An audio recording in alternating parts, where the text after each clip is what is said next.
Hey, welcome to the Explainer. Today, we're going to do something really cool. Build a powerful engineering visualization tool right from the ground up using NVIDIA's Kit CAE sample. And I'm going to walk you through the whole thing, installing it, configuring it, and launching it. So, if you're someone who works with computer-aided engineering or CAE simulations, you know how tough it can be to visualize really complex results. Well, we've put together this guide to make that whole process incredibly simple.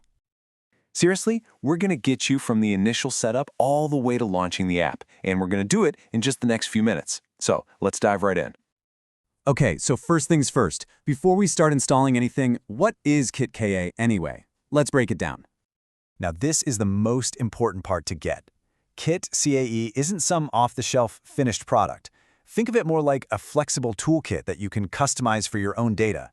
It works with common formats like CGNS for CFD data and NPZ for NumPy arrays.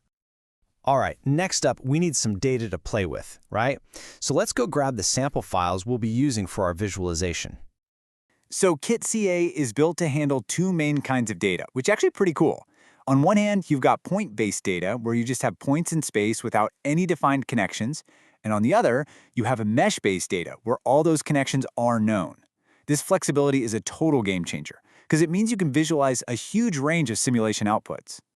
And getting this data? Super easy. You'll find these files right in the data folder of main repository. All you got to do is download the zip, unzip it, and just pop the contents somewhere you can find them easily. Okay, we've got our sample data locked and loaded. Now it's time for the main event, building the application itself. This is where we set up our whole development environment. And the first step is a classic, a simple git clone command. This is what pulls down the entire repository onto your local machine, giving us the foundation we need to build on. All right, for all you Windows users out there are a couple of prerequisites. This slide walks you through getting Visual Studio set up. Now, pay close attention to step 4, because this one is absolutely crucial. You have to make sure you select the Desktop Development with C++ workload during the install. And here is a fantastic pro tip that could save you a huge headache later. If you see an error pop up about MSVC, that's the Microsoft Visual C++ compiler, don't panic. Just go back, modify your installation, and add the specific build tools you see right here. It's a super quick fix that'll save you a ton of time troubleshooting. Okay, so some of the more advanced features, especially the ones that use the Visualization Toolkit, or VTK, they need a few extra Python packages. But what's really cool is we can download all of these ahead of time. That means the application can run completely offline later on, which is awesome. So depending on whether you're on Windows or Linux, you'll use one of these commands here. What they do is pretty neat. They download all the package archives you need into one single directory that you pick. And this is great because it keeps your whole setup completely self-contained. No need for an internet connection later.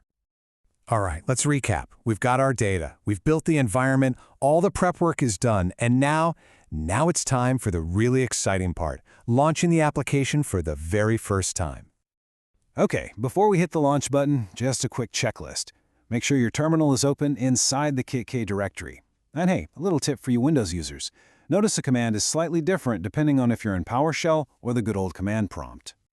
So for Windows users, this is your magic command right here. Just type that into your prompt, hit Enter, and the application will start firing up. And for my Linux folks, your command is almost exactly the same. You're just using the shell script instead of the batch file. Simple as that.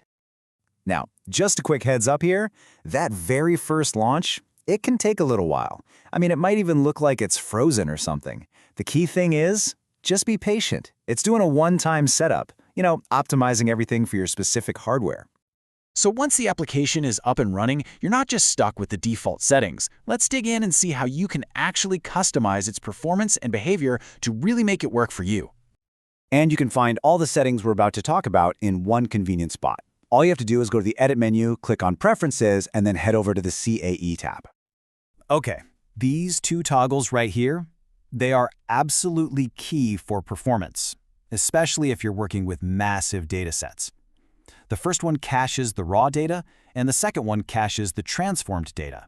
Basically, they both stop the app from having to do the same work over and over again. It's a huge time saver.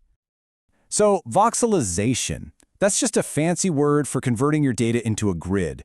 And here, you actually get to choose the engine it uses. This setting is all about balancing speed versus memory usage. If you've got a beast of a machine and a huge data set, Flow might be the way to go. But if you're running into memory issues, try switching to GaussianWarp. And last but not least, you can even choose the algorithm for your streamline visualizations. Using the VTK option, remember that's the visualization toolkit, is awesome for broad compatibility with different data types. But Warp is NVIDIA's own custom high-performance version that can be way faster in certain situations. And there you have it. We've gone from cloning a repo all the way to fine-tuning performance. Your toolkit is now fully configured and totally ready to go. So the only question left is, what amazing things are you going to build first?